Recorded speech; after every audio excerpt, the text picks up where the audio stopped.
News on the March. Issue 29, date 9th of May, 1937.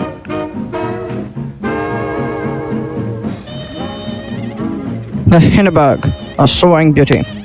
Footage from Slater Publishing & Co. airplanes showing the most efficient transportation method in the world, or rather, above the world.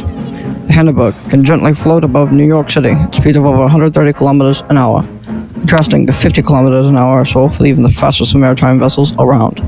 Even the least copacetic fellow north of Munich would agree that the Hindenburg is the best method of transportation available.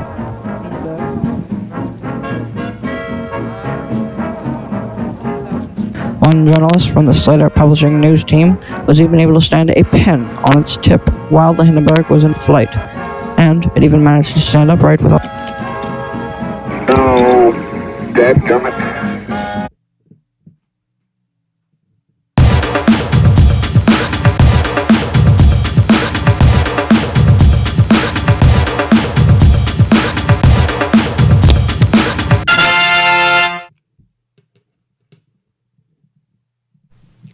The Hindenburg! Was it doomed from the start? Absolutely. I'll explain why. The Hindenburgs were destroyed because of the bankruptcy of the Zeppelin Company. They were scrapped for scrap metal, and they were left to rot. The Zeppelin Company went bankrupt 29 days after the so-called Hindenburg incident. Now, what is the Hindenburg incident? I can explain that. First, I will have to explain what the Hindenburg is. Here's a drawing of the LZH Hindenburg, also known as the LZH-127.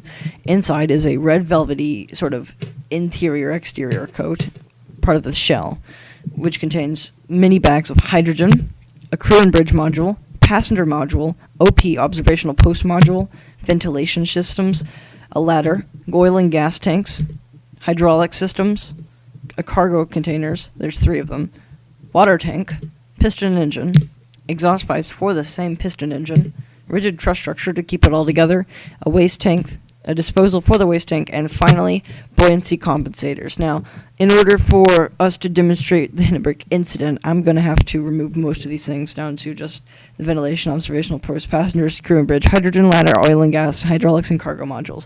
Now, pay attention to the closest cargo module to the passenger module. There's about to be a fire set in there. Ooh, you see that?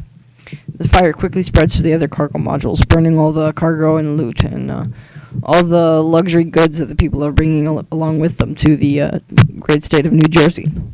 Suddenly, the whole bottom deck is entirely on fire, but the passengers' decks are not on fire yet.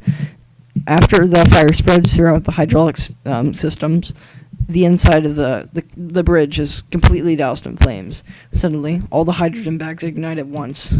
The whole thing is in flames. 65 out of 97 passengers survived this explosion. 32 died.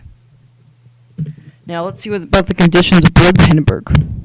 Look at these beds. These are some of the worst beds ever. In fact, I've given them the World's Worst Bed Award #1 finalist. As you can see, there is no spring system to rest it upon. All that there is a pillow, which was actually a leather pillow, which is kind of nice, but not very good. The pillow was the only object here that had springs. Can you imagine that? A pillow with springs? Wasn't that too uncommon during the 1920s when old furniture was worth $20? But it was today, if you bought like a 1920s piece of furniture, it'd be worth over $400 if you could assign value to it. No one's going to sell their furniture for cheap.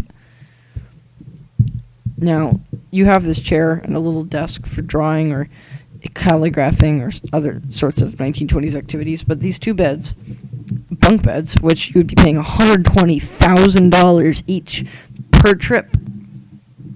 Not very good conditions. You can see that they put holes in the metal grates for this ladder to make sure that there was as little weight as possible. Now, in the rest of the essay, there's much more information on all of this, and I encourage you to read it. This has been a short demonstration of some of the Hindenburg's abilities, as well as an animation put together by Preston Slater, which is me. Sources I used were the Wikimedia Foundation's pictures from archive.org, and some other things that I've animated myself and drawn myself. Thank you very much for watching. Now on to the essay.